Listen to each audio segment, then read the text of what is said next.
皆さんこんばんはです。では本日も、ゲーム実況の生配信を行っていきたいと思います。よかったら、お付き合いください。これあれなんだね、予約ができないんだね。多分登録者の関係かな。はい、こんばんはです。いきなり始まっちゃうんだね。いきなり。で、なんだっけ。多分向こうのチャンネルと違っていきなり始まっちゃうんで、はい、こんばんはです。申し訳ございません。で、じゃあ今日はね、もう右上出てますが、メガ CD のゲームソフトをプレイしていきたいと思います。よかったらね、お付き合いください。じゃあ電源入れましょうか。じゃあ電源入れたいと思います。すべて実機で、プレイしております。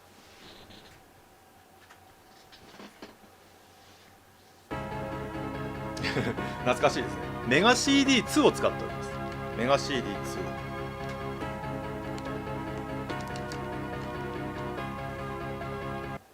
じゃあよかったらオープニングを、ご覧になってください。オープニング中はね、ちょっと黙ってますんでね。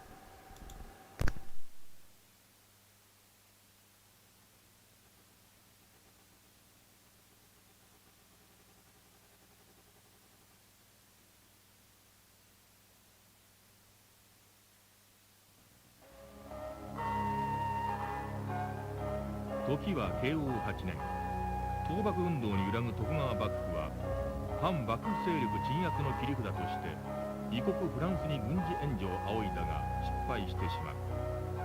そこでちょうど日米和親条約締結のため日本を訪れていたアメリカ使節団に新たな援助を求めた。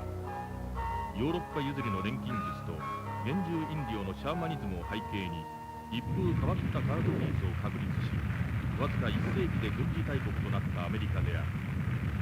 たった20名の機械化部隊の働きで2週間とかからずに薩摩、土佐、長州の3藩を降伏させた。これにより幕藩体制は今しばらくは安定したものとなったが、同時に日米友好通商条約を結ばされ、以後アメリカの保護領となるべき道を歩みつつある日本であった。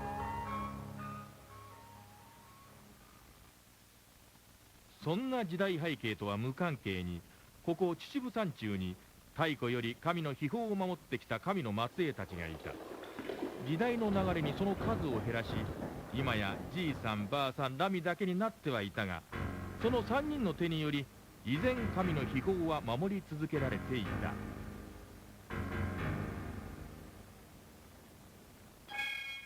おひょー、はあ、これいったそんなあるよ、ここに大きく宝と書かれた空飛ぶ木造船が現れ、突如襲撃を始めた。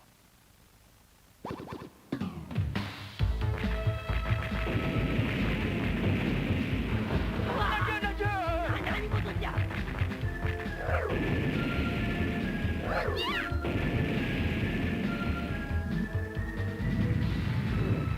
お前らこの手先だな。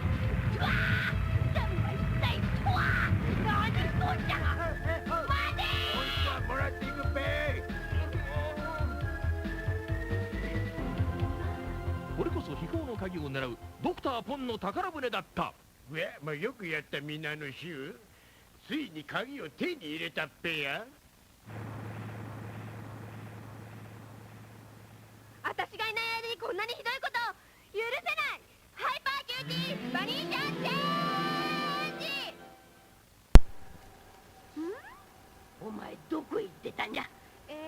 お腹が空いたから近所のコンビニに行っておでんを買ってたの。そんなことで見張りをサボっとったのか。ご先祖様に申し訳が立たん。バカモンバカモンバカモンバカモンバカ。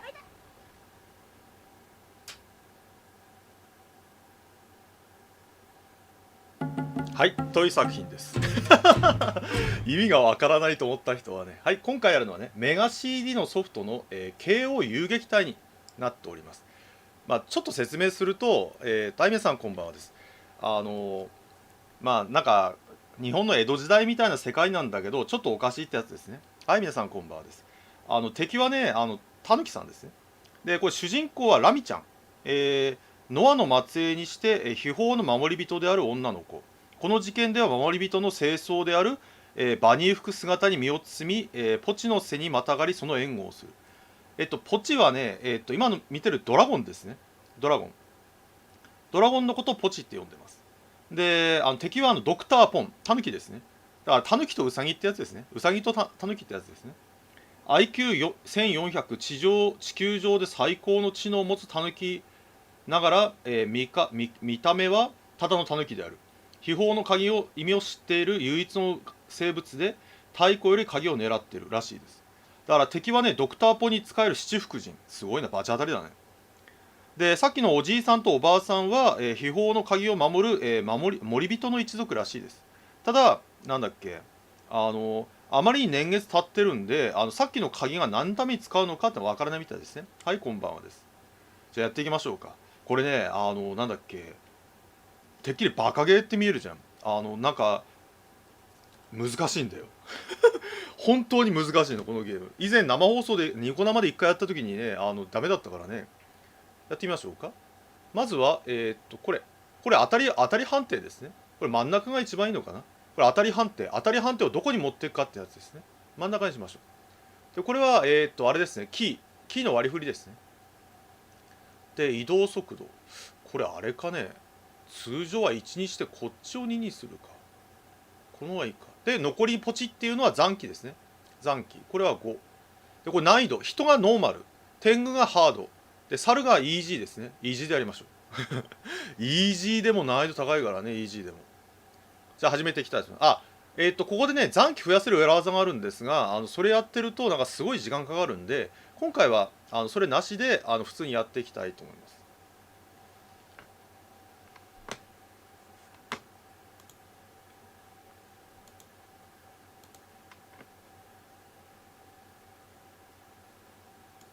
このバカもん、先祖代々伝わるあの鍵が悪党どもに持ち去られたというのに、お前は何やっとるんじゃ。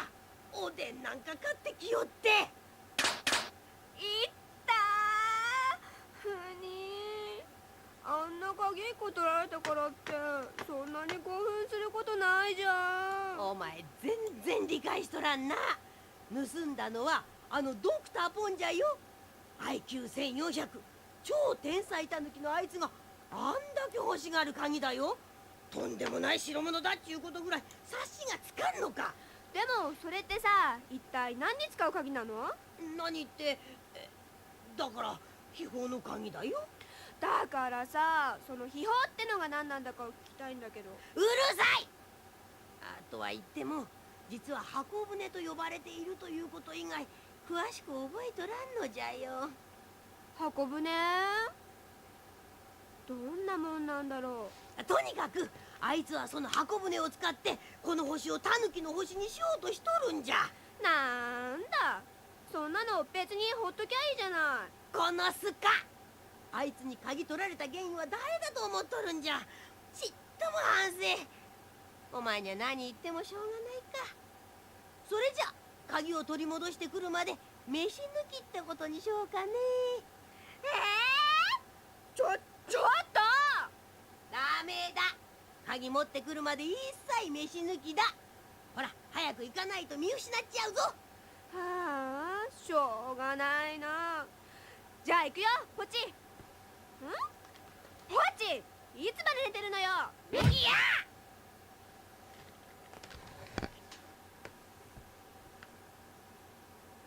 第1話宿敵宝船の追撃。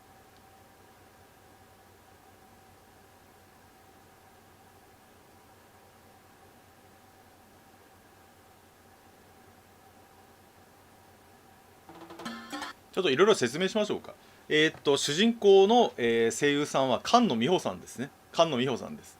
で、なんだっけ、オープニングのアニメーションがすごい、なんだっけ、画質が悪かったのは、あれはね、理由があって、メガ CD に、これもう30年前のハードなんですけど、なんだっけ、アニメーション取り込んでるんで、色の表現に限界があるのかな。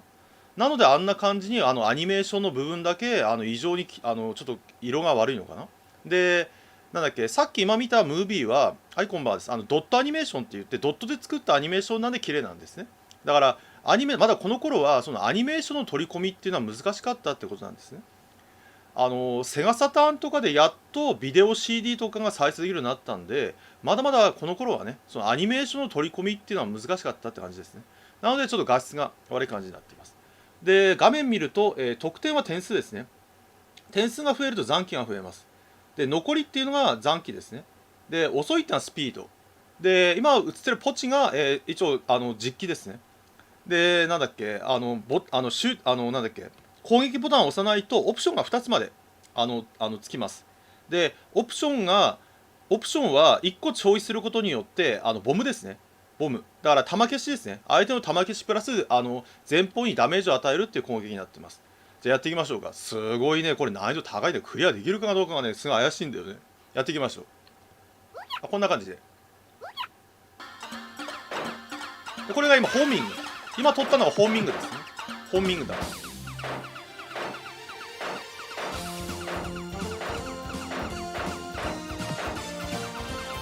もちろんバリアとかないんで、当たったらダメです。間違った。今取るの遅かった。これは拡散弾ですね。今取ったのは。拡散はね、下にとかにこうやって撃てるから楽なんですけど、なんだっけ、威力が低いんですよね。敵が結構硬いんで、拡散だとね、結構きついんですよね、こういうの。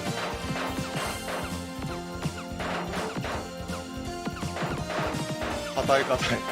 敵が本当に硬いからね。やっちまった。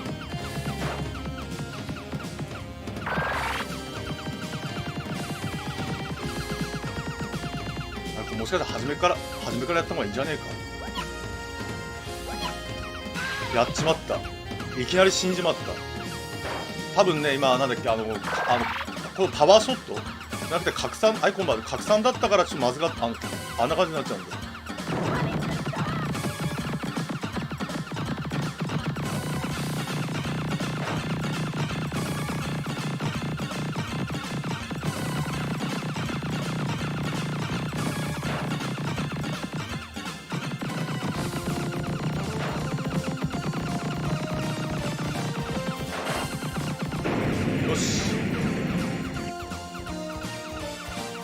音楽が軽快素晴らしい。上のがそのタヌキの箱舟ですね。あれも当たりあれもね当たり判定がありますよ。これも当たり判定あるからね、ほら。だから最初やった時は分かんなくてさ、なんだっけ、ガスいいでしょ。だからなんだっけ、めちゃくちゃ多分なんだっけ、見てる人も見やすいと思います。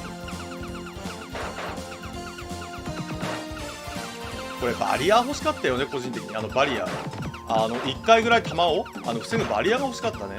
ちなみにコンティニューは、有限ですコンティニュー有限なんで、なんだっけ、絶対クリアできるって保証がないです。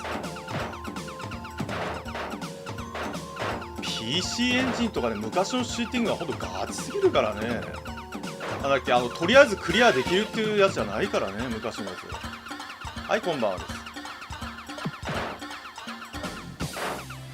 このなんか気の抜けた音楽がいいです。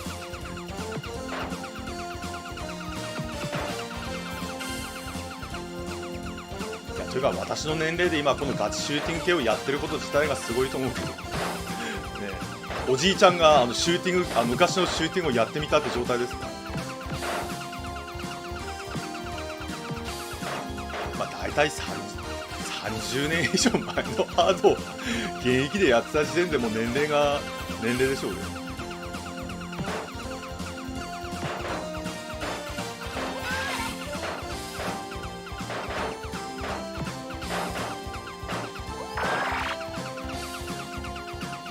でもね、面白いね、やっぱり。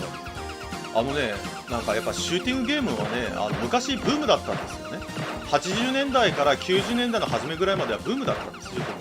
後に格闘ゲームにブーム生まれるんですけど、それまではシューティングがすごい大ブームだったからね。はい、こんばんはです。ただね、シューティングゲームがオワコンになった理由は簡単で、難易度が上がりすぎちゃったのかな、結局は。難易度なんで一般人お断りみたいになっちゃったのが多分シューティングゲームが格闘ゲームもそうでしょ。格闘ゲーム格闘ゲームもなんだっけ一般人お断りみたいにしちゃったから結局なんだっけ大箱になっちゃった部分もあるからね。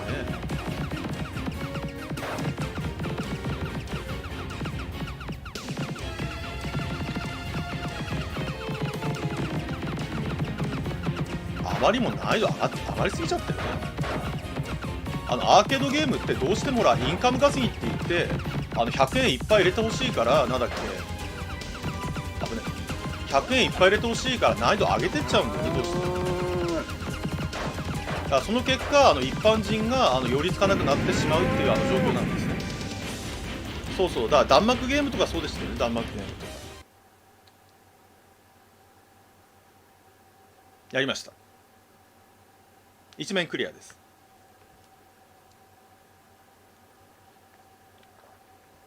ああ、大黒天の邪魔でポンを見失っちゃった。ビビットアングルです、おばあちゃんには怒鳴られるし、ご飯はお預けだし、参っちゃうな。先回りをしようにもおばあちゃん肝心の秘宝の場所をすっかり忘れちゃってるのよね。なんか手がかりはないのかな。え、江戸城に箱舟のことを書いた本があるって。題名はゴーハットのキリシタン本旧約聖書。なんだか面倒なことになっちゃったわね。次回慶応遊撃隊第2話隅田川を下れにプッシュスタート。今映ってる敵は七福神ですよ。あれ七福神第2話隅田川を下れ。ちなみにこのアングルのせいでこのラミちゃんは海外版では18歳になってるのかな。日本版日本の日本版では14歳なんですけど、海外版ではだからなんだっけ18歳になってます。やっぱまずかったんでしょうね、18歳がアングルだから。格好がちょっとまずいんでしょうね、格好。海外はほらなんだっけ大人がね際どい格好するのは問題ないですけどお子さんがね際どいアングルするのは海外は結局ダメな部分がありますからね。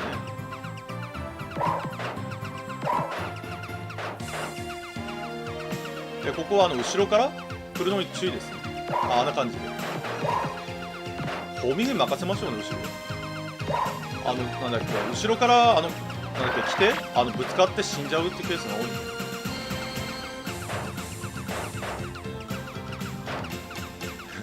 音楽がいいです。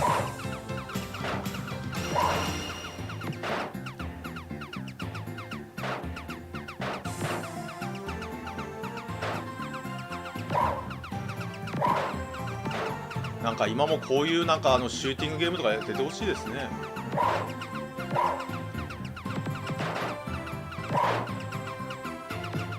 危ねえ危ねえ今みたいになんだっけ最大までパワーアップすると点数ですね。で点数が増えればなんだっけ残機が増えますんで点数をねガンガン増やしましょう。気の抜けそうだね、気の抜ける音楽で。はい、こんばんはです。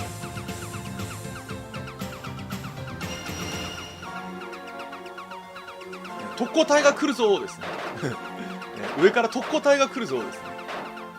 このシューティングゲームがさ一番難しいのはこの特攻隊ですよね大体ね昔のシューティングゲームでやられるパターンで壁にぶつかるか特攻隊が来て当たってやられるかですよね。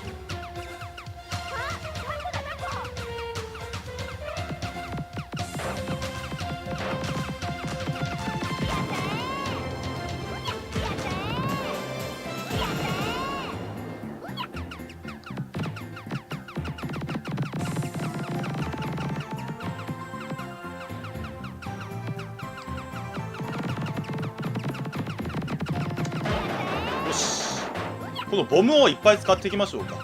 ボムを多分ねボム使っていった方がね楽ですからね。ちなみにこれも結構今プレミアムですね。多分プレミアムの理由は簡単でなんだっけバーチャコンソールがなってないからね。あれかね主人公は菅野美穂さんだからいろんな意味でバーチャコンソールが難しいのがねそういうのが。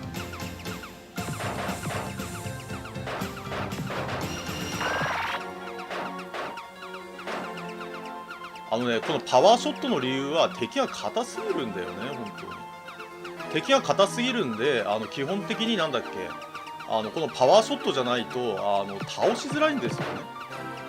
なんだっけ、スリーウェイみたいなやつだと楽なんだけど、倒しきれねえんだよ結構。敵が硬くて、ほらあんな感じで硬いでしょ、めちゃくちゃ。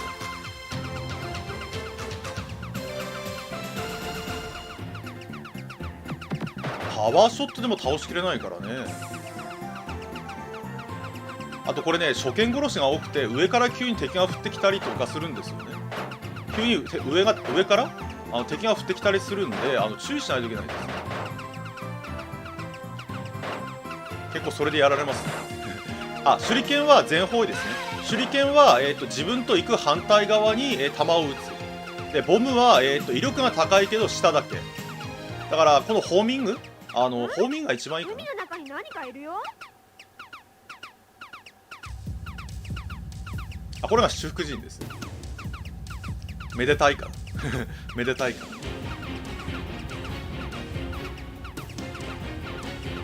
ら。ここもあれでしょ、ボムでガンガンいきましょう。ボムで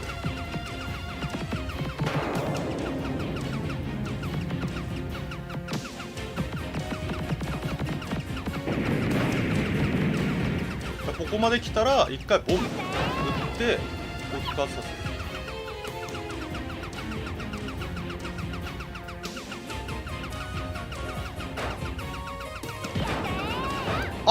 やっちった。やっべ、やっちまった。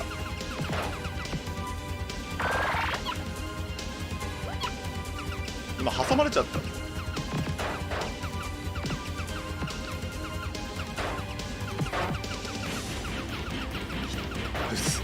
本当に難しいよねこれ。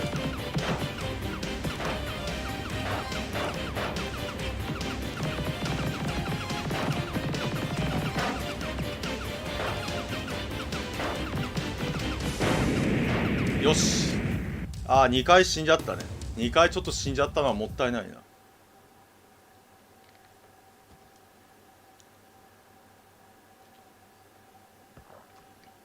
な。年明けだから七福神ね。アメリカ大統領来日で江戸の町は厳戒態勢真っ最中。こんな時ドラゴンに乗っかって江戸城に行ったら一発で検問に引っかかっちゃうし。うぎゃうぎゃ。ん？それよ、下水道を伝っていけば3日ないじゃん。ポチ賢いって下水道に潜り込んだのはいいんだけど、どこでどう間違えたんだか地下鉄の線路に出ちゃった。前にも電車、後ろにも電車。ラミちゃん大ピンチ。次回慶応遊撃隊第3話江戸城下沈黙すにプッシュスタート。この菅野美穂さんの声がね、そのうちね、なんかね、めちゃめちゃ心地よくなってきますよ。江戸城下沈黙す。ちなみにこれ多分中学生ぐらいじゃねえかな、収録してるのが。昔結構なんだっけ、今の大物女優さんが子供の頃になんかこうやってたやつって結構ありますよね。なんだっけ、例えばなんだっけあれ、なんだっけあれ、仲間由紀恵さんとか、仲間由紀恵さんとかも結構アニメのキャラクターとか喋ったりしましたからね。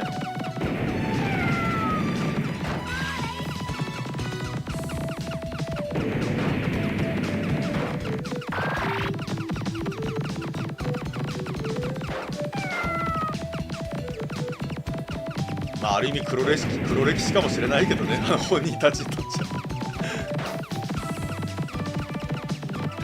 ここはね、壁に当たりやすいですね。壁にここはね、上の壁に当たりやすいです。急にほら細くなるんで、だからあまり移動しない方がいいですね。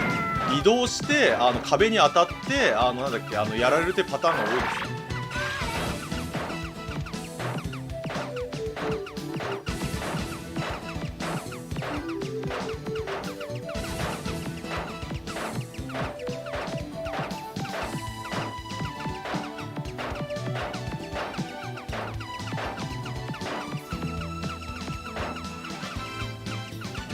よし、突破しましたね。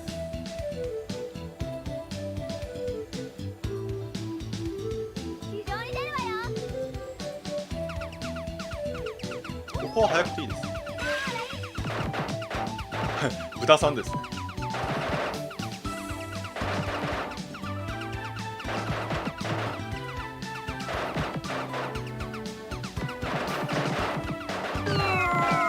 いいですね。こんな感じのぬるい感じがいいですね。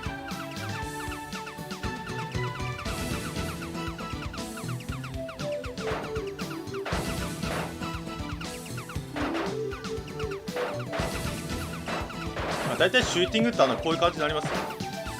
なんだっけ、場所、もうあれですね、ショットも最大級です。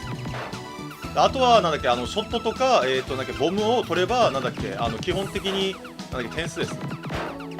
この点数が重要です。残機アップするために。いや、というかさ、バリアがないのがきついよね、バリアがないの。なんだっけ、ほら、普通だったらさ、なんか一発か二発防ぐバリアってあるんだけど、このゲームはね、あ、来た来た。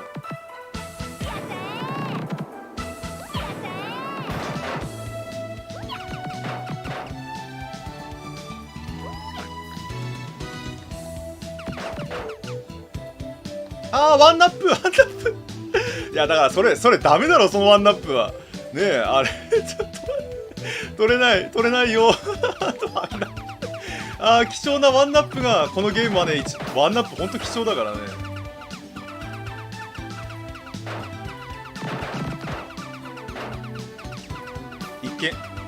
一見すると、完全になんだっけ、江戸時代って感じですけど。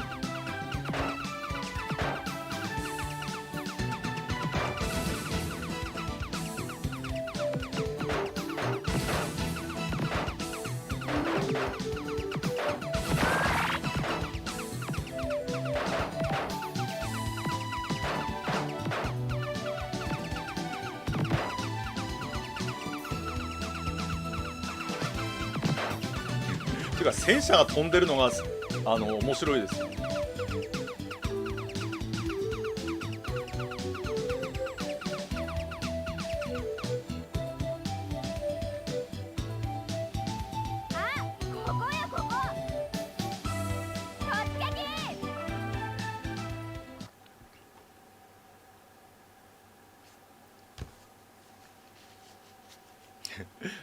もうちょっとワンナップは安全なところで出てほしいですよね。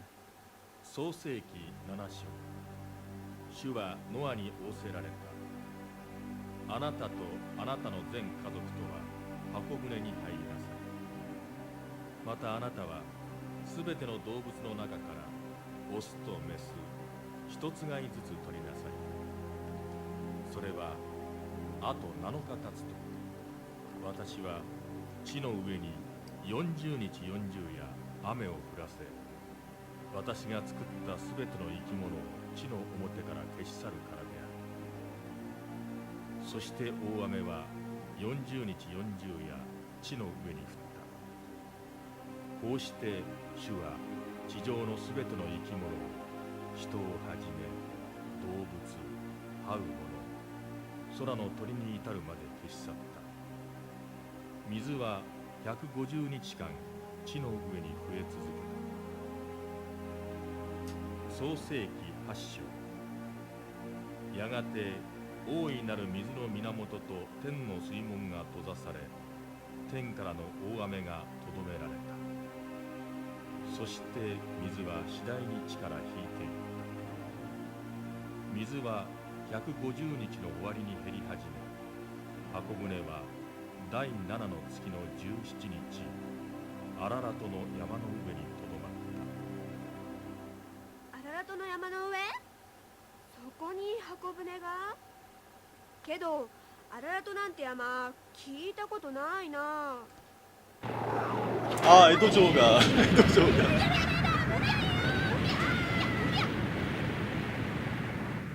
というか現代風のファイルですよね。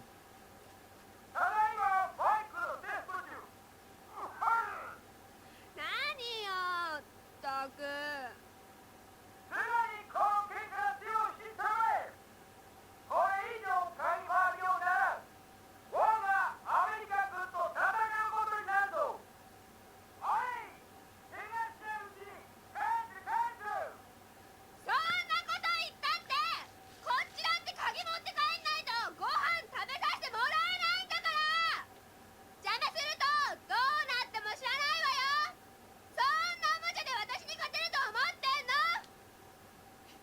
黒船来航ですね。ね、黒船どころかね、なんか超時空戦艦みたいな見たけどね。ね、黒船来襲ですよね。開国してください。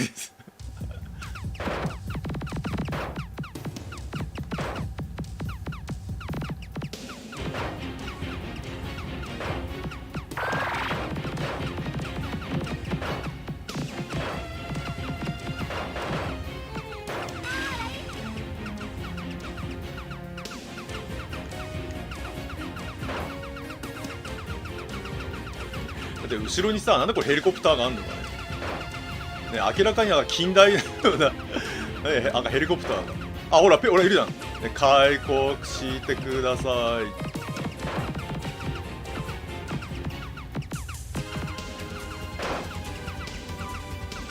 でペリー提督狙うのがあれですね、クリアの方です。これ近くに出られると困るんだよ。あんな感じで。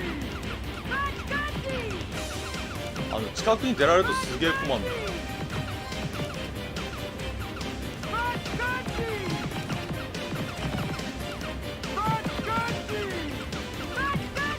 近すぎる。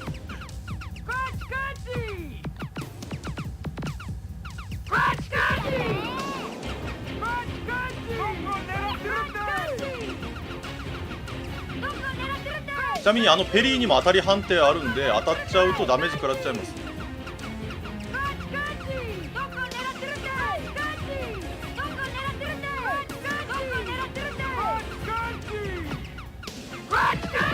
あ、マジかマジか。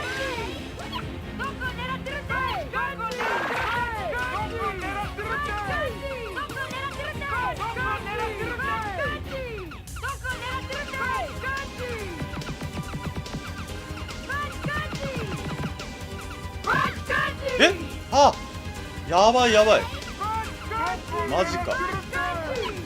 ゴム使っていくかどんどん。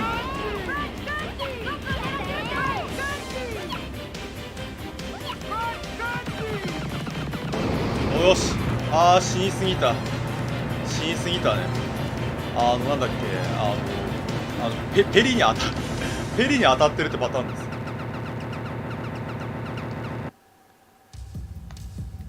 まだ終わりじゃないですよ。終わりか。ここはこれで終わりです。いやー、難しい。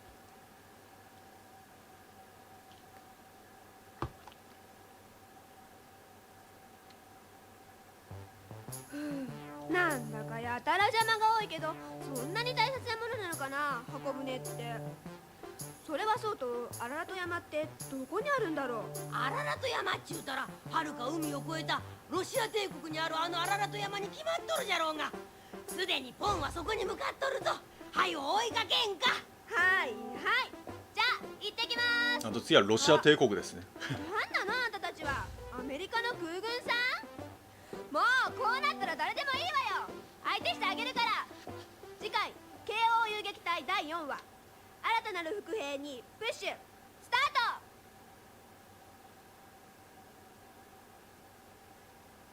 第4話、新たなる伏兵。寒そうです。完全にこの学校では寒いでしょ。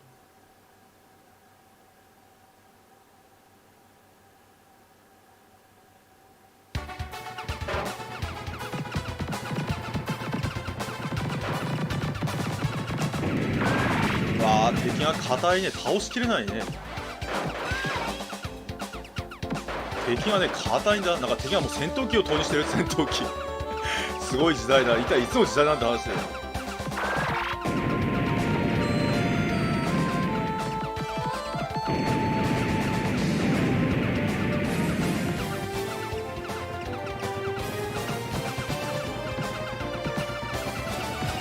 後ろからはやめといただきたいです。危ねえ。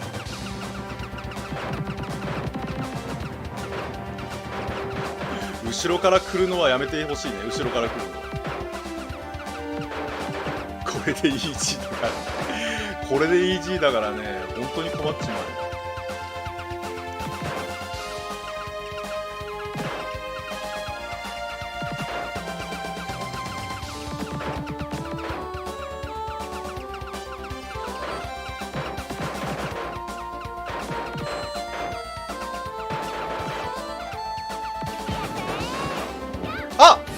ジか。やっばい、これクリアできるかな。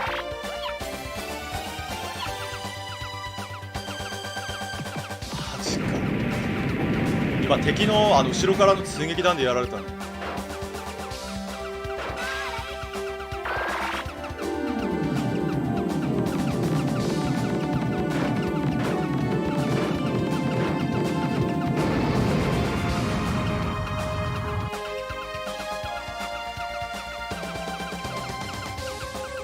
コンティニュー何回だっけ？ 5 回だっけ？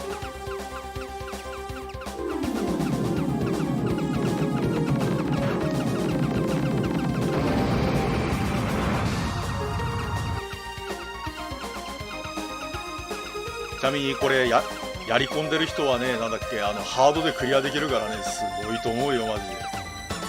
おじちゃんには無理だね。おじちゃんはよくて本当にノーマルいけるかどうかじゃねえと頑張る。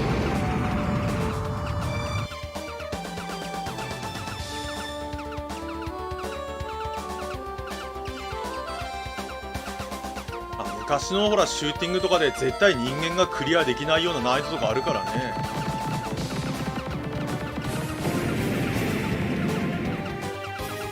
あ、マジか。今の破壊できないのか。今のミサイルやべえなマジで。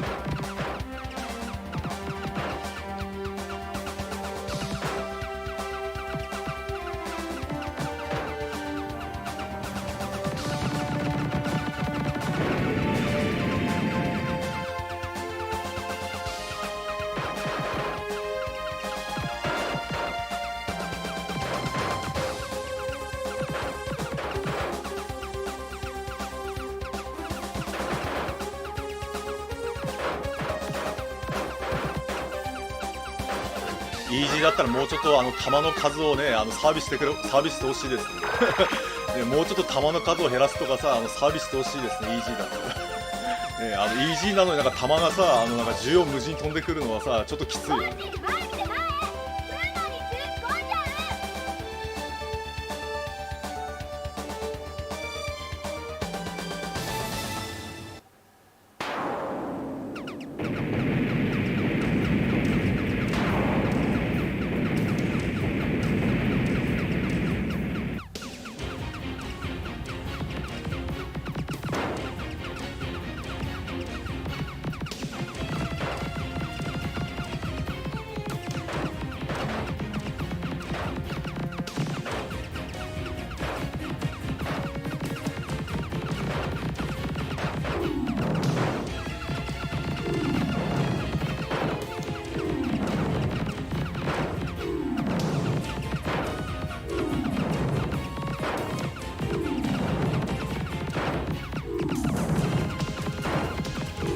喋ってる余裕がないよしよし。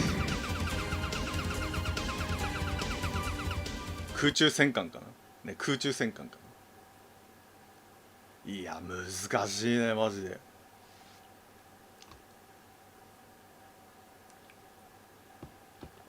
ようやく夢にまで見た箱舟を手に入れる時が来たべ。いやー、前に見えるはアララト山。鍵を横取りしようとアメリカさんとロシアさんがしつこく攻撃してくるが、そんな奴らは相手にせずに箱舟に一直線だべ。ほらわしらを追っかけてくる奴がいるべ。いやー、ババんところの小娘が冗談じゃない。ここまで来てこの鍵を取り返されるわけにはいかんべよ。とにかく早箱舟を動かさねえ。次回慶応遊撃隊第5話激烈アララト山攻防戦を抜けろにプッシュスタート。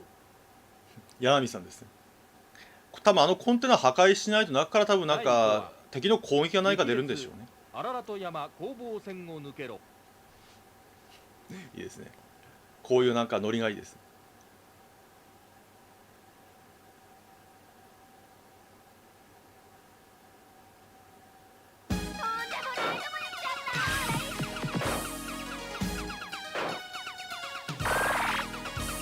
ショットはこれで最大。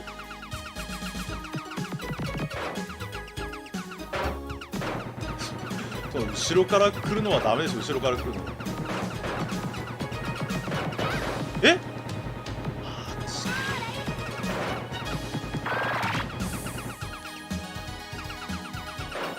え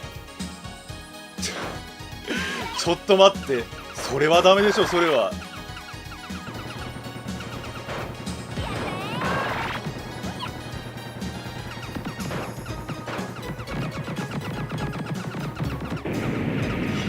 ついなマジで。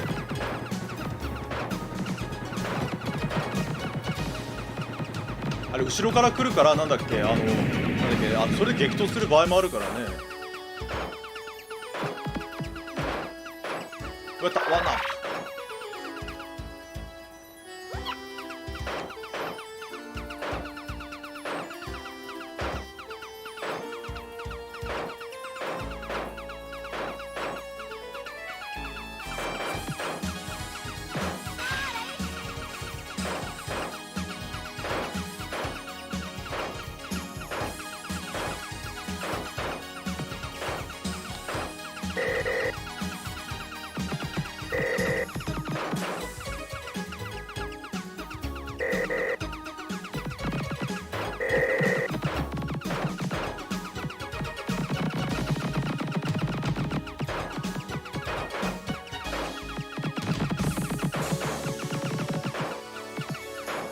喋ってる余裕がね本当に弾がすごい、敵の弾が。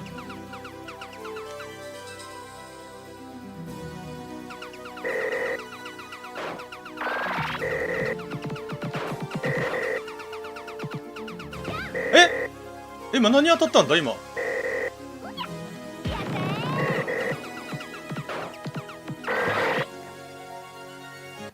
無理だちょっと待って、これいけるかクリア。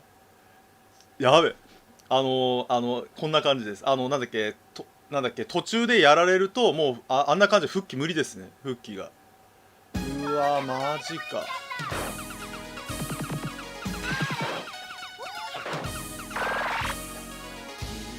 きついなこれ。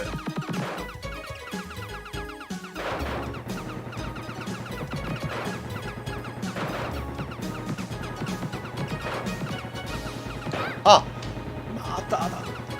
それきついな。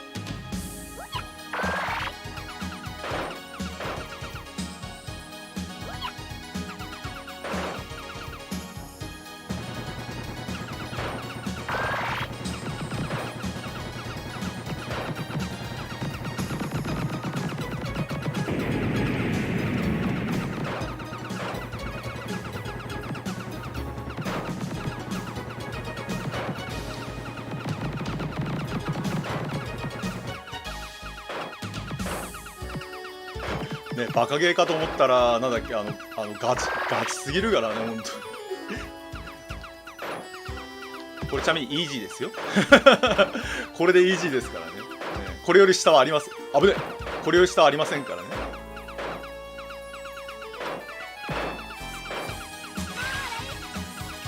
昔のゲームはさイージーじゃないよ今はさイージーっていうとさ誰でもクリアできるような難易度だけどさ、昔のイージーはさなんだっけ、クリアできるかもしれないっていうのがイージーだからね昔は昔がおかしいのさ、クリアできるかもしれないイコールイージーだからね。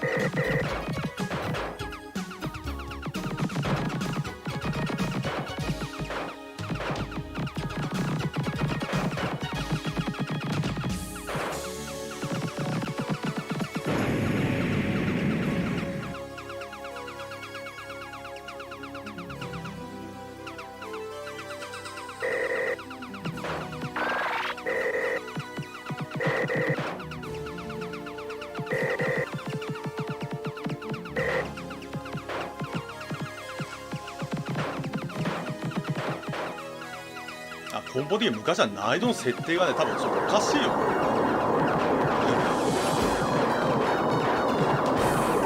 おいおいおいおい、しかもなんかバルカン持ってるし、手法持ってるし、火炎放射器来たですね。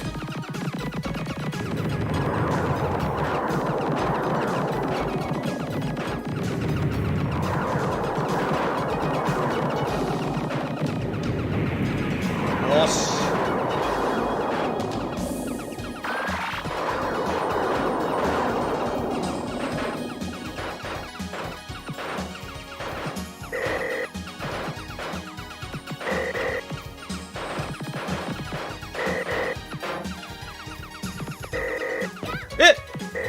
か遅いのか今のじゃ。え、やばいやばいやばいやばいやばい。えリスキルやめちくりですね。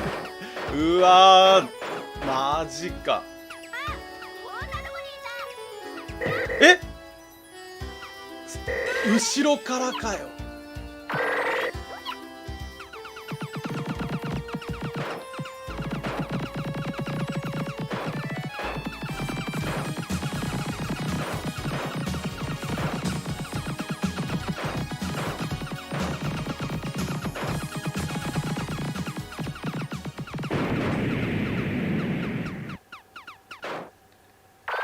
やべえなこんな難易度が本当にやべえなこのゲーム。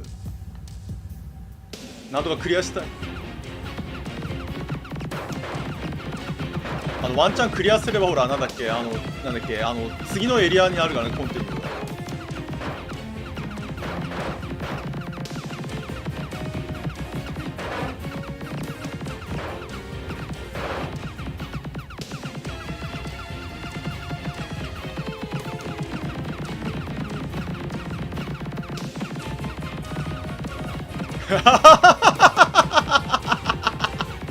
ちょっと待って、動けないんだけど。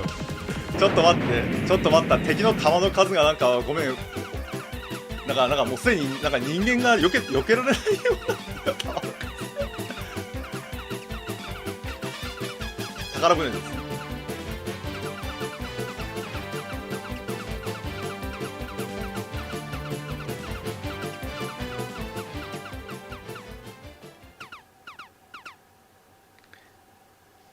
本当に難答でしたね。本当に状態が難答でしたね。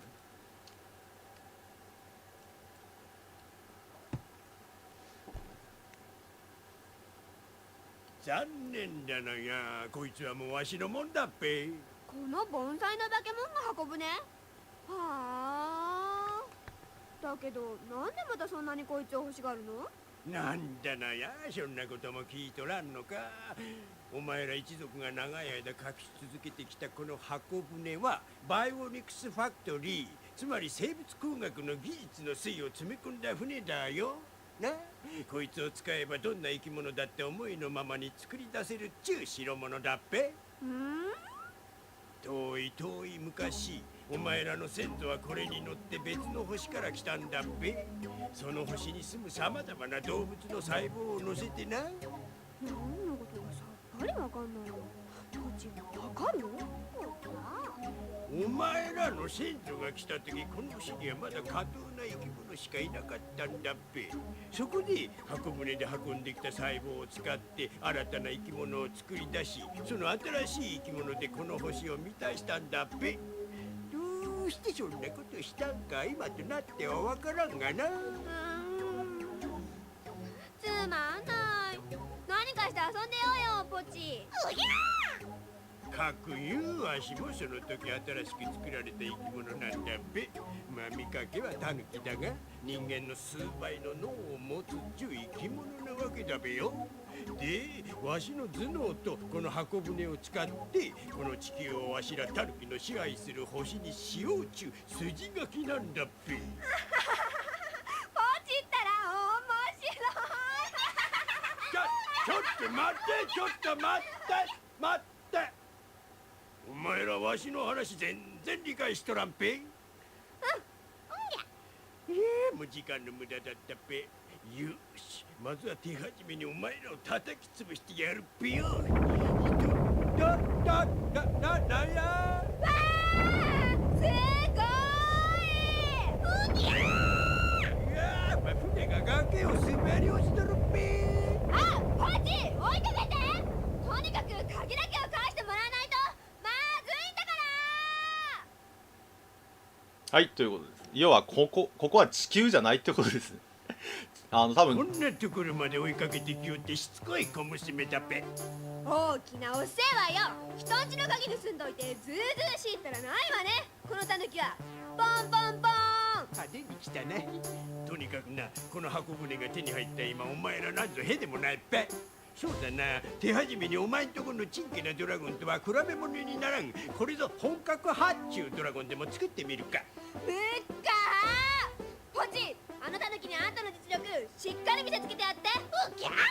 次回 KO 遊撃隊第6話カスピ海を血に染めてにプッシュスタート。このカスピ海のネタは多分007でしょうね。007。第6話カスピ海を血に染めて。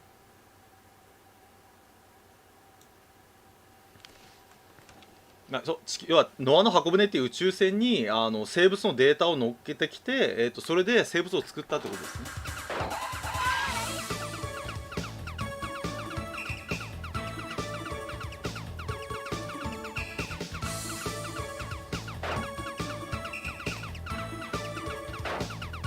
これほら敵が浮き上がってるのは落下してるっていう表現ですね。落下、今落下してるの、これ箱舟が今落下してるんで敵がふわーんと上に浮いちゃってるんですね。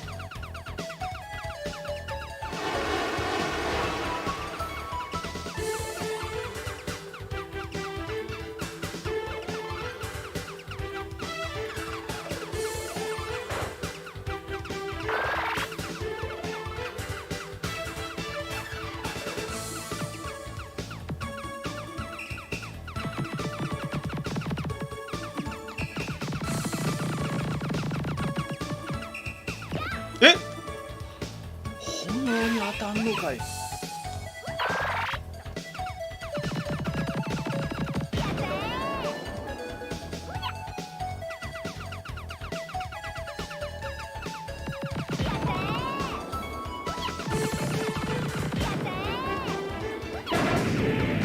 炎に当たっちゃったんだね。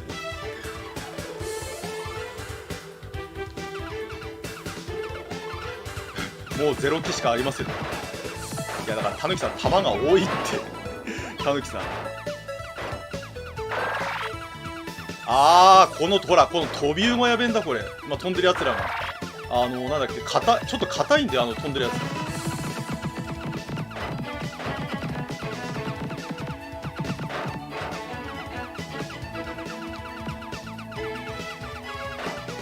なんと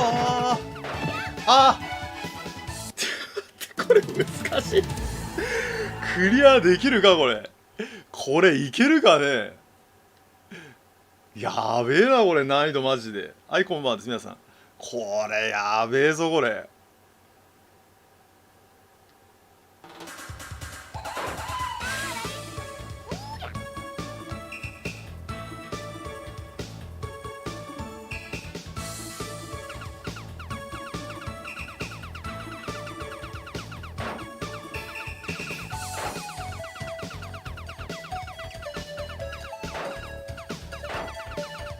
多分ね、敵と味方の距離も近すぎるっていうのも難しいんでしょうね結局。ほら敵と味方の距離がもう目の前でしょ。だからその避けきれねえんだよね結局。距離が近すぎて。だからもうちょっと敵と味方の距離が離れてるんだったらいけるかもしれないんだけど、目の前でほらなんだっけ弾ばらまいてくるからね。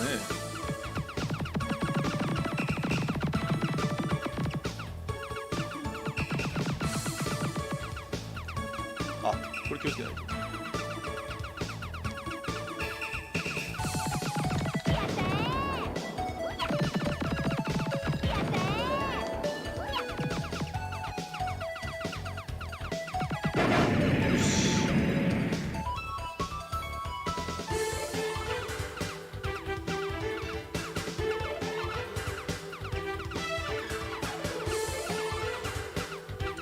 でも音楽はなんだっけ結構あれですね。いい音楽です。危ねえ今マジで危なかった。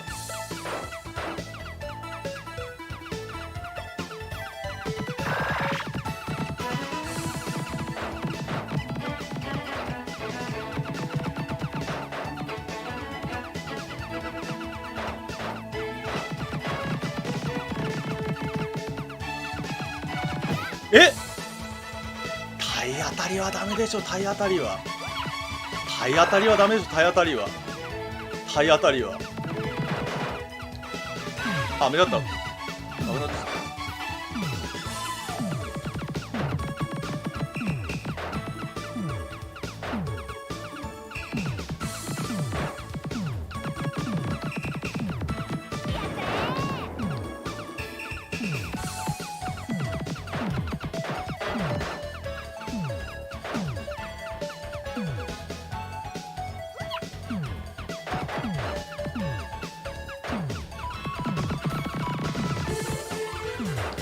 硬いな敵が。よし、このボム、下のボムはね、これ威力高いんだけど下にしか行かないからね。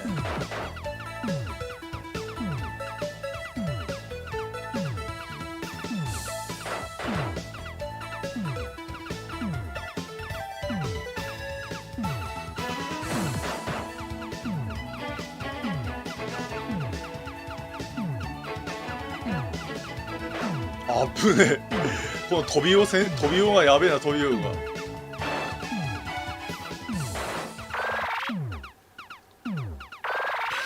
し、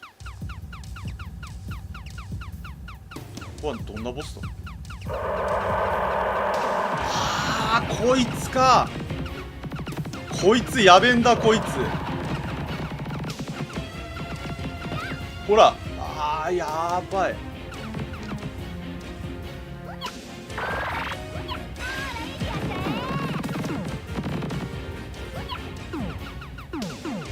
弾幕ゲーム。あ、マジか。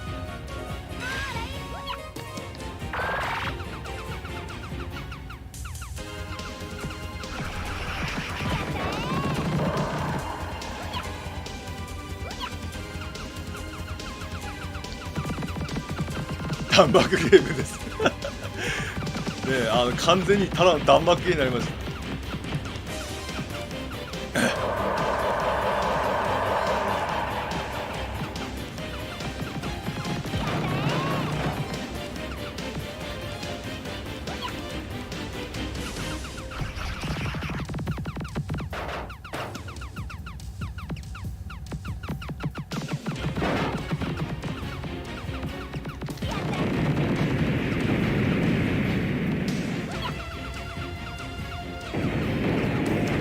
弾が多すぎる。よし、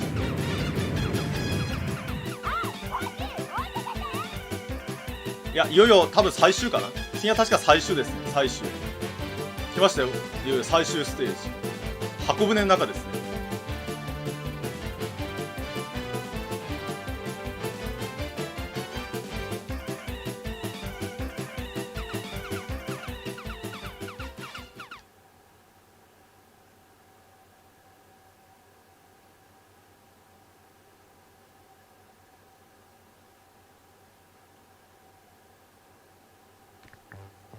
はあ、まさか宇宙まで来ちゃうなんて。もうここまで来たら宇宙でも何でも構わないけど、ご飯のお預けだけが辛いんだな。そろそろ蹴りつけなくっちゃ本当に死んじゃうよ。でもこんな大きな箱舟、まともに相手してたら命がいくつあっても足りないよ。まあ鍵さえ取り返せばご飯食べさせてくれるわけだし、まずはこん中に入らなきゃ。頼りにしてるわよ、ポチ。次回 KO 遊撃隊最終話、神々の遺産にプッシュスタート。これ宇宙のヘルメット外してんだけど大丈夫なのかね。ラミちゃんラミちゃんヘルメット外してんだけど大丈夫なのかね。神々の遺産。大いなる遺産とか昔は多かったですね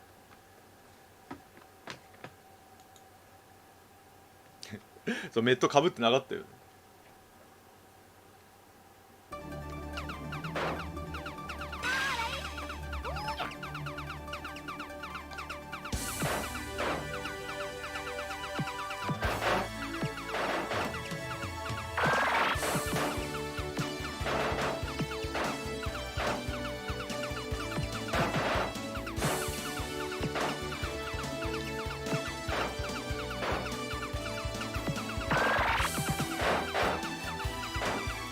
こっからね、敵が本当に硬いんだよね、敵が。だからこのパワーショットじゃないとなんだっけ、間に合わないのか。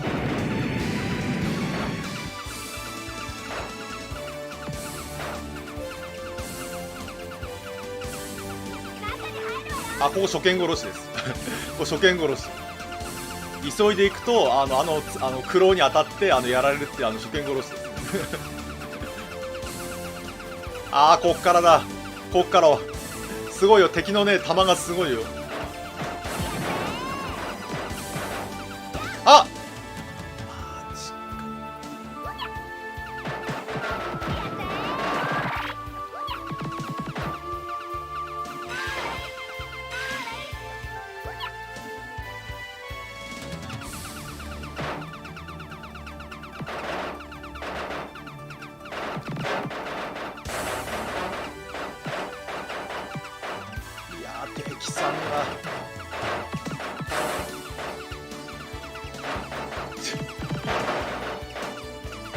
敵が多すぎる。何体の敵がいるんだよ状態。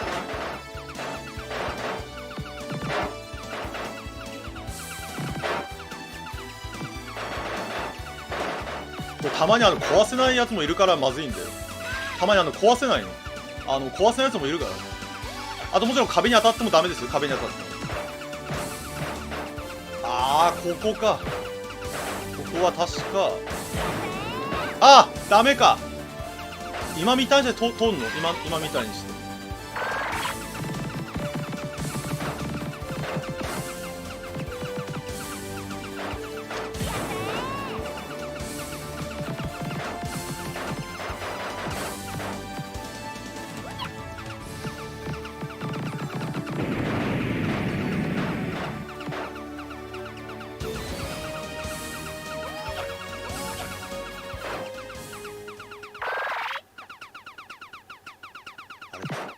あ、これか。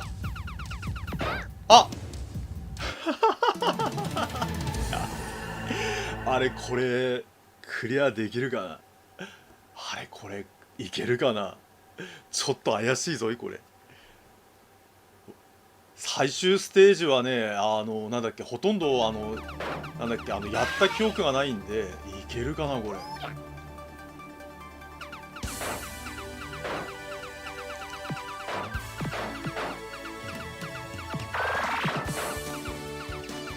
これ無駄に死なないってやつだね。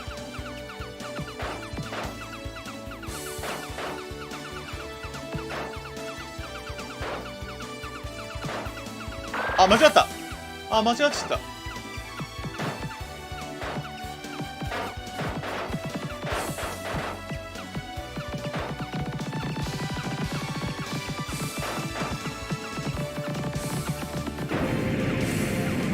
う3じゃ倒しきれないんだよね。3では敵が硬すぎて倒しきれないんだ、この3だと。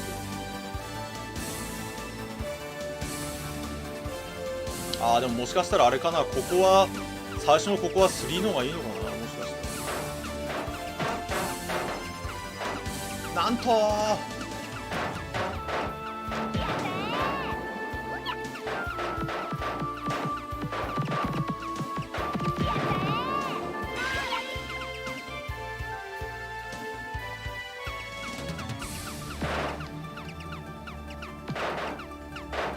でもあれか、蜂が倒せねえのか。倒せるか。なんかギリギリででも倒せるか、蜂も。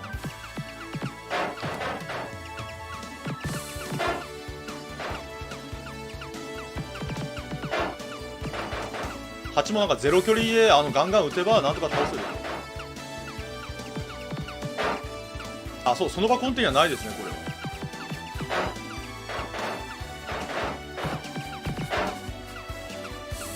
何度も言いますが、これはイージーモードですよ。なんでイージーでこんな難易度になってんだよ。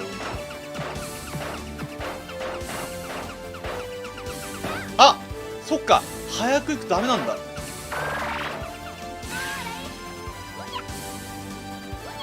思い出した、早く行くとダメなんだ。早く行くとあんな感じになるの。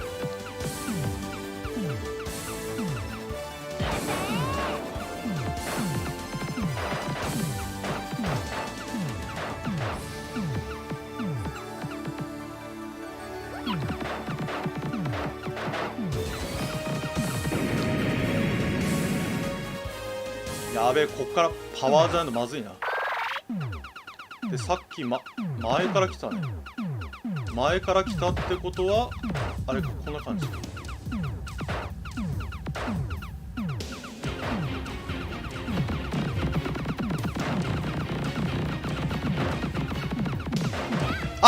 そっか、歯車か。歯車。マ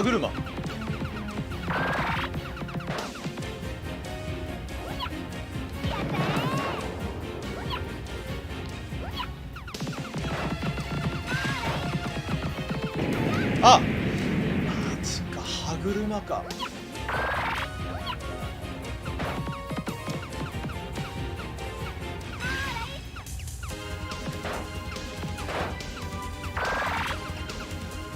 今青い歯車あったでしょ、あれが誘導弾みたいなやつなんですね。ああそうか、今のはスピード速くした方がよかったか。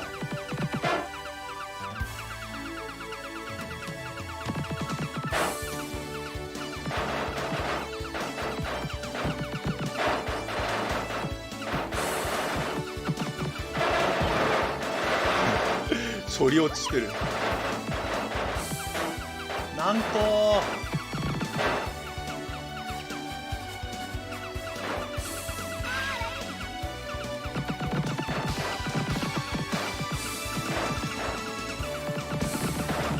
えマジか。あやべえ、嘘だろこれ。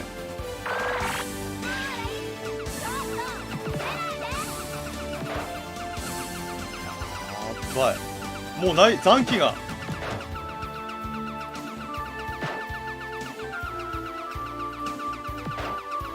ワンナップ。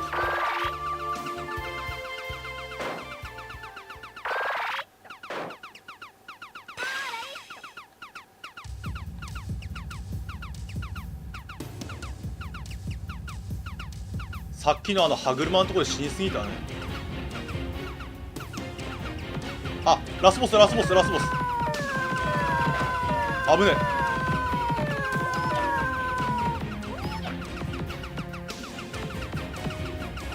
あ、やばい、戻れない。あ、戻れた。あれ当たり判定ガバガバだね。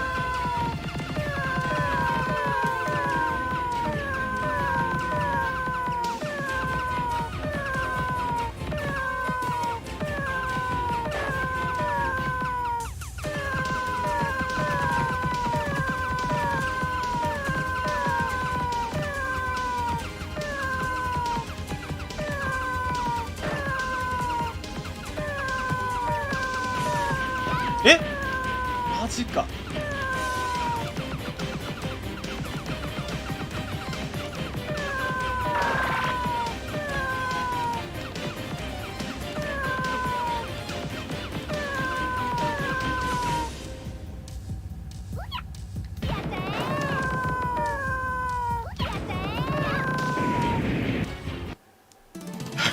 これあれ、これクリアできるかな。あと3回コンティニューできるってことか。やばい、さっきの歯車んとこは気をつけないといけないな。いやーきついなこれ。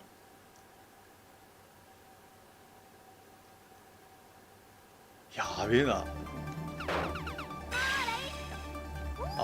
なんでもこれがイージーモードですよ。イージー絶対嘘だろこのイージーモードは。敵がね硬すぎるよね。敵が硬くて今みたいになって押し込まれるってパターンですよ。あ、間違った。あ、また間違っちゃった。またスリーウェイトっちゃった。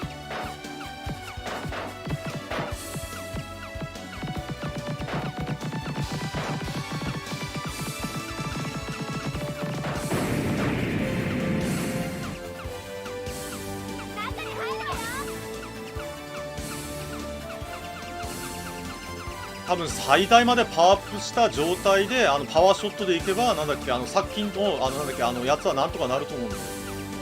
やっぱ死にすぎちゃいけないってやつ。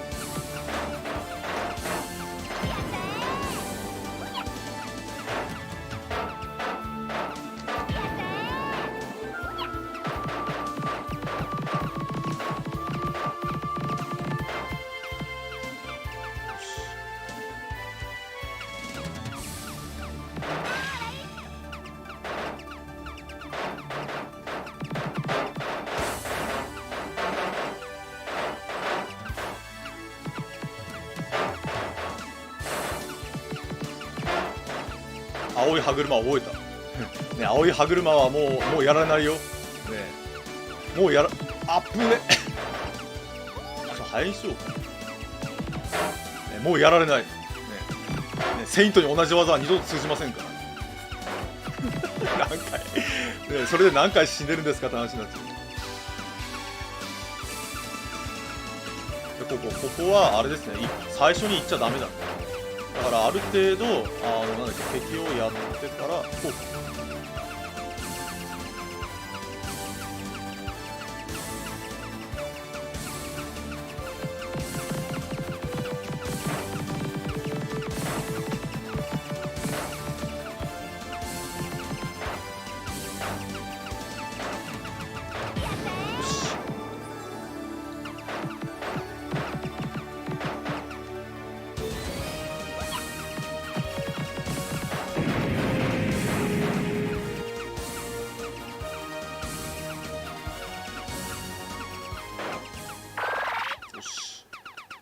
まず下だったね。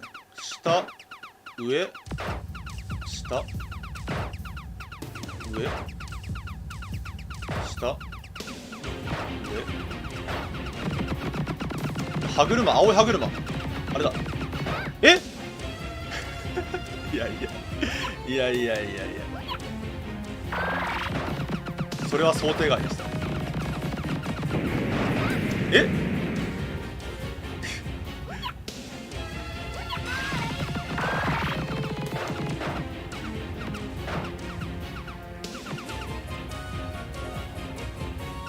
あ、間違えた。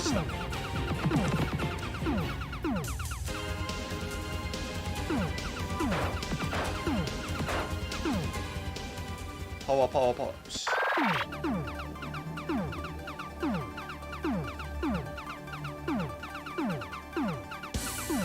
ホーミングが欲しい。ホーミングが欲しい。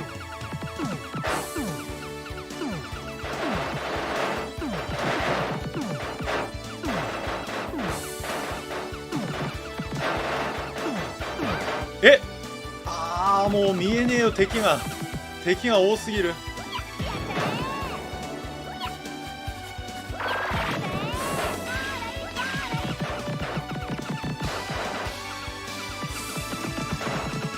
いやー、マジか。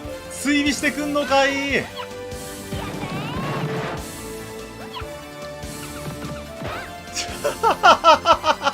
復帰ができない。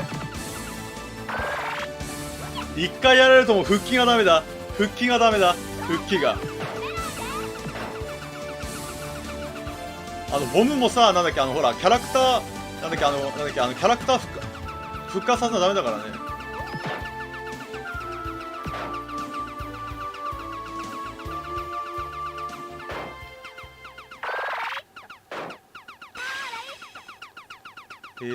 こうか。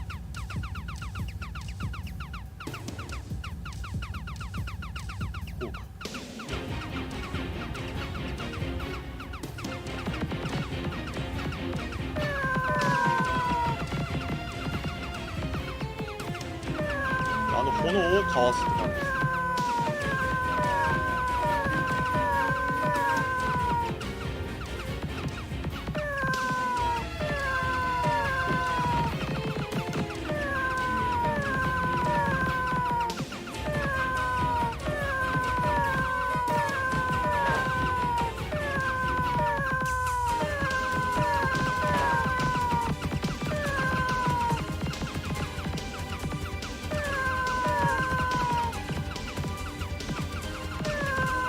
炎をかわす。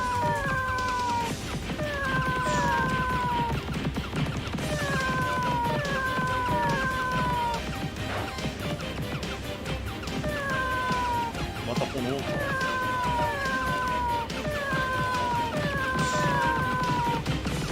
す。よし。これなんで猫ちゃんなの？いろいろ突っ込みどころもあって、なんで猫ちゃんなんでしょう。よし。猫ちゃんごめんなさい。しかもさ、よく見るとさ、なんかね、ハムスターがなんか思いっきり動力源になってんだけど。やった、やった、やりました。あ、来てました。これは次はラスです。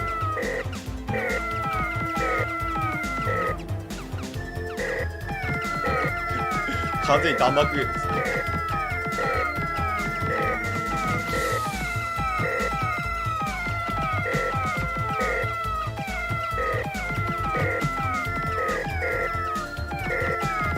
え、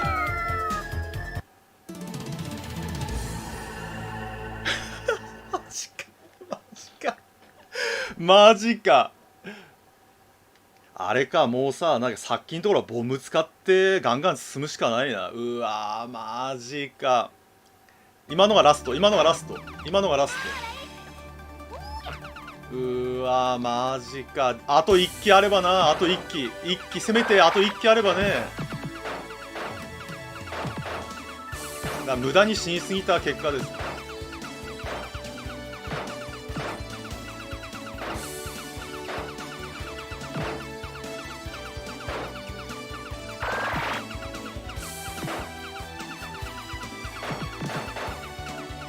でもパターンがちょっと分かってきましたね、パターン。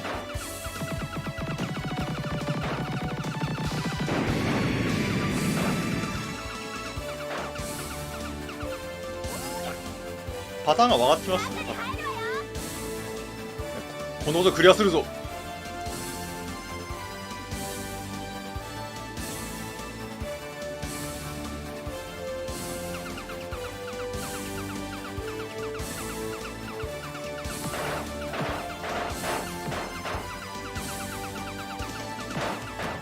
え、いや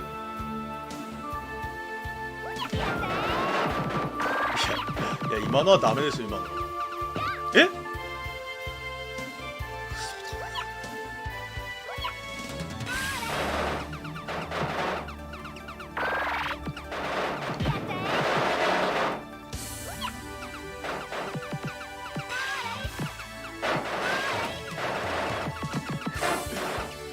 無駄に死んじゃいけないって言ってんのにね、無駄に死にました。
ここで無駄に死なないぞ。ねえ、ここで無駄に死なないぞ。ああ、なるほど。今のこいつは倒さない。あんな感じで弾幕が来んのね。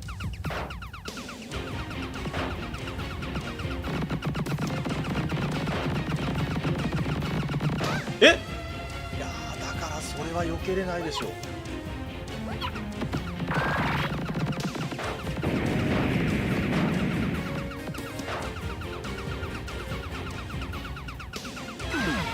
ああ、また間違った。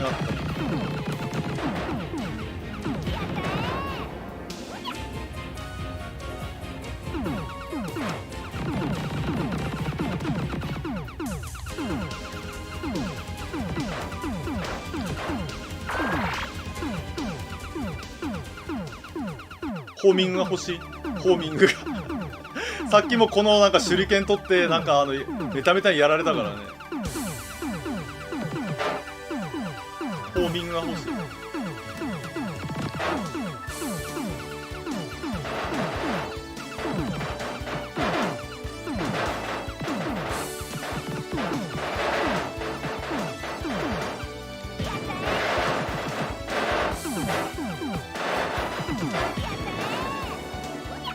よしよし。え、あ、また同じミスしてる。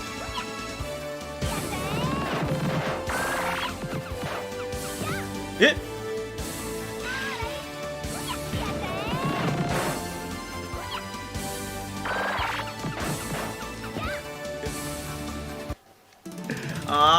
なんだ、ラストコンティニュー、やばいやばい。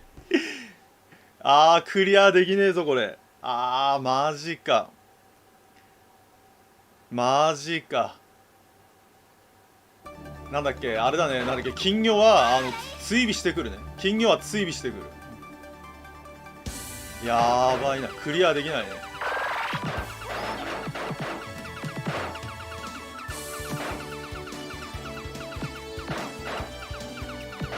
もし今回クレディがたまにはリベンジしましょう。リベンジ裏でちょっと練習します。裏で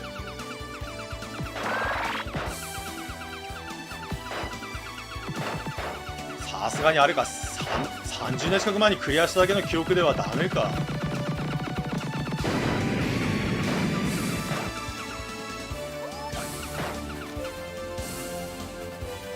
そう、泡が消せないからね。だから泡消せないから急いで、なんだっけ、倒しに行ったら追尾されてやられてる状態です。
よーしよし歯車ですね。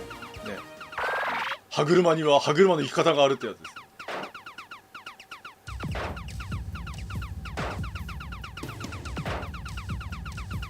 あとなんか後ろから青いなんか飛びをみたいなのが来ましたね。だからこうか。よしよしできましたね。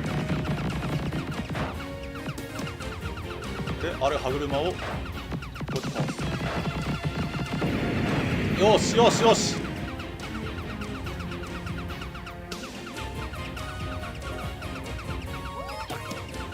敵が出る。あれあれあ、びっくりした。ね、ここでダメだよ。ここでバグっちゃね、ここでバグっちゃダメだよ。ここでね、ここでバグったらおじちゃんさすがになんだっけ血流が出てきちゃうよ。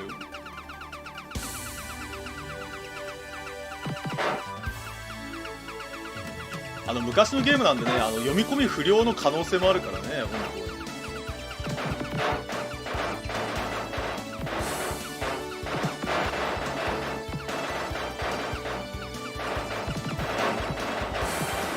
当。一応ね、直したメガ CD になってる。で次は金魚。金魚ね。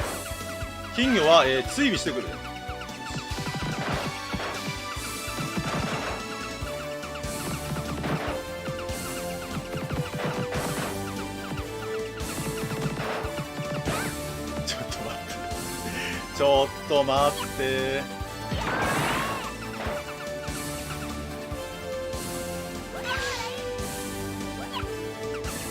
大丈夫、まだいけるまだいける。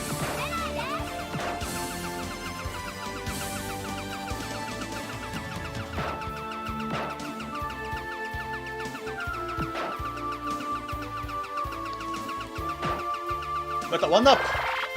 これはでかい。このワンナップはでかい。よしよし来ましたよ。5機もある、ね、油断しない、ね、油断は絶対しちゃいけない。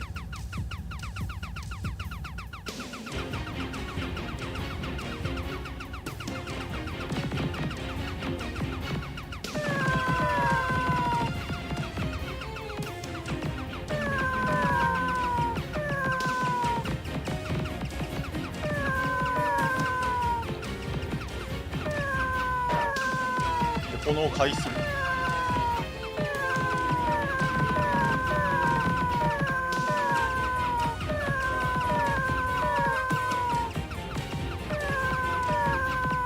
炎を回避する。回避行動をね。ああ、なんだっけ、重点。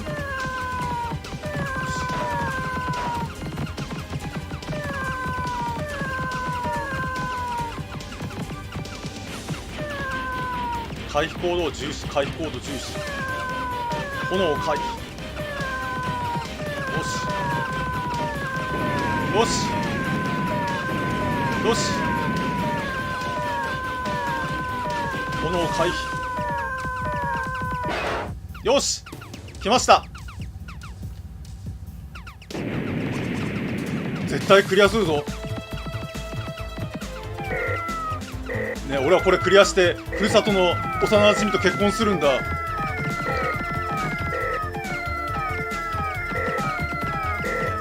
俺これをクリアして、ね、田舎の酪農を引き継ぐんだ。ね、俺これ終わったら必ず雪かきを始めるんだ。俺これ終わったら今横に来てるメール40通の仕事を始めるんだ。やったやったやったクリアしました。クリアしました。何十これクリアしたの。やった。何年ぶりだこれ。25、6年ぶり。やったーやったー、クリアした20。どうしようしよう。じゃあ何よ、せっかく旅を取り返したっていうのに、ご飯は食べさせてもらえないし大変なことになって、さあ危ない。ボキボキボキね。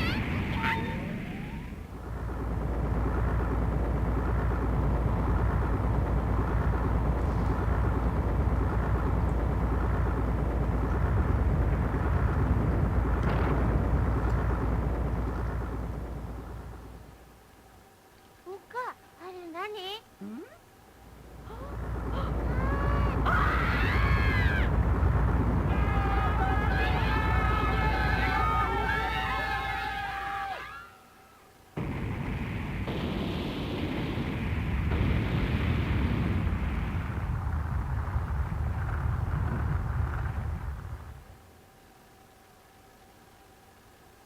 敗者確定ですね。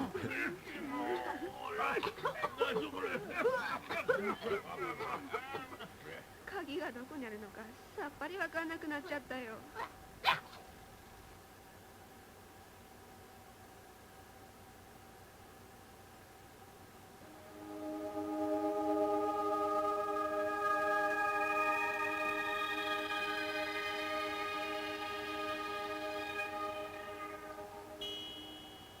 ないよないよ。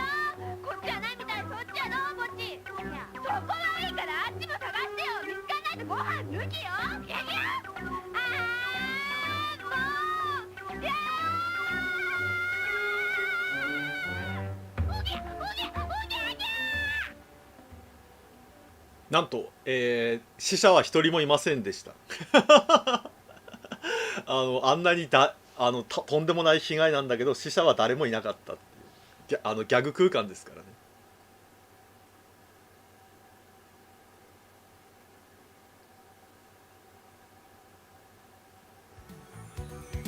はい、ということでした。面白かったですかね。今回は、メガ CD の、KO 遊撃隊を、プレイしてみました。面白かったですかね。いやー、クリアできたね。クリアできたね。これ昔なんだっけ、借りてやったのかな。